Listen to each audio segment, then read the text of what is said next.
Magandang tanghali po sa inyong lahat mga kapatid kay Kristo. Sa lahat po ng ating mga taga-subaybay sa iba't ibang online platforms at sa lahat ng ating mga kadiboto sa iba't ibang panig ng Pilipinas at maging sa buong mundo kung saan tayo ay naaabot ngayon ng ating live streaming. Mapayapang tanghali din po sa inyong lahat. Purihin at dakilain natin ang ating Panginoon, ang mahal na poong Jesus Nazareno.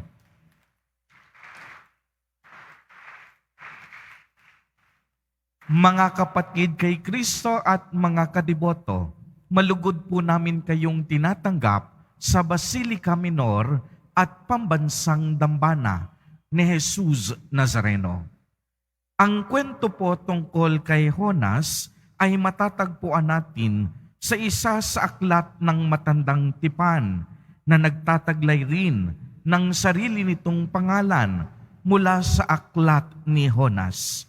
Sa kwento dito, isinugo ng Panginoon si Propeta Jonas upang ipangaral niya sa mga mamamayan ng Ninive ang mensahe ng pagbabalik loob at pagbabagong buhay.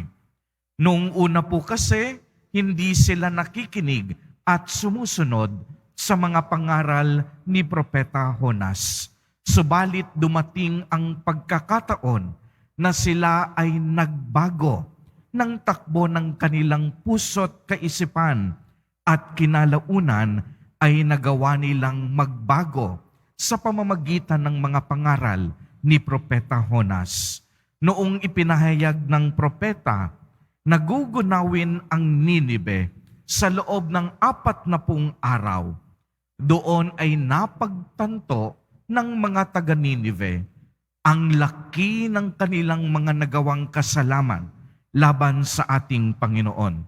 Kaya nga bilang tanda ng kanilang pagsisisi sa kanilang mga kasalanan, sila ay nagdamit ng sako, naupo sa abo at nag-ayuno.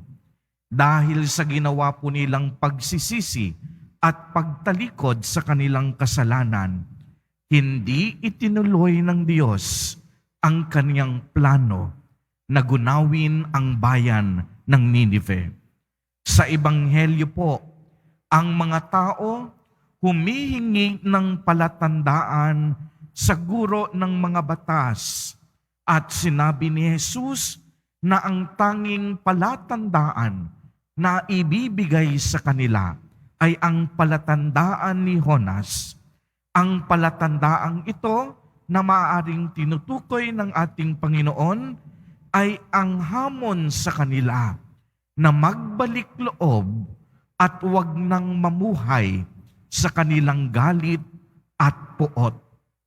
Kaya kung malaya sila sa galit at puot, malaya rin silang makapaglilingkod sa ating Panginoon.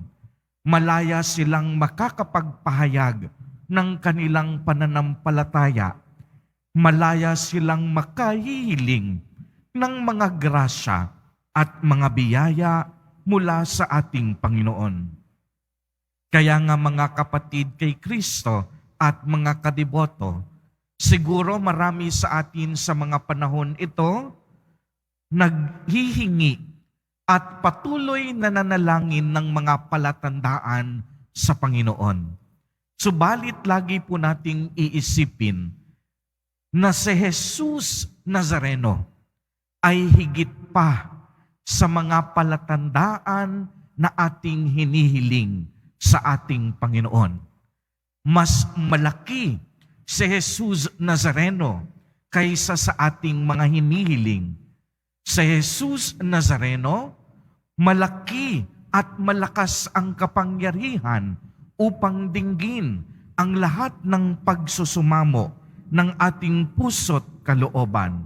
Kaya nga tulad ng mga taga-Ninive, paano pakikinggan ng Diyos ang ating mga panalangin kung wala si Kristo sa ating puso?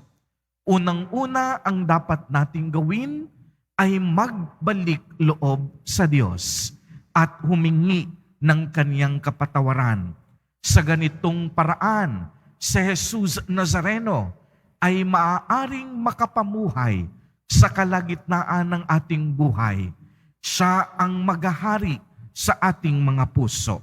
At kung si Jesus Nazareno na ang naghahari sa ating mga puso, hindi na natin kakailanganin ng anumang mga palatandaan sa bawat na hinihiling natin mula sa Diyos.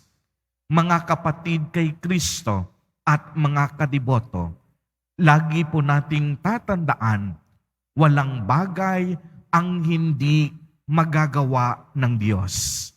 Huwag nating subukan ang Diyos, sapagkat ang Diyos ay lubhang mabait at maawain. Hindi na mahalaga ang mga palatandaan. Ang tunay na mahalaga, si Jesus Nazareno, namumuhay sa kalagitnaan ng ating mga puso. Amen. Purihin at dakilain natin ang ating Panginoon, ang mahal na poong Jesus Nazareno.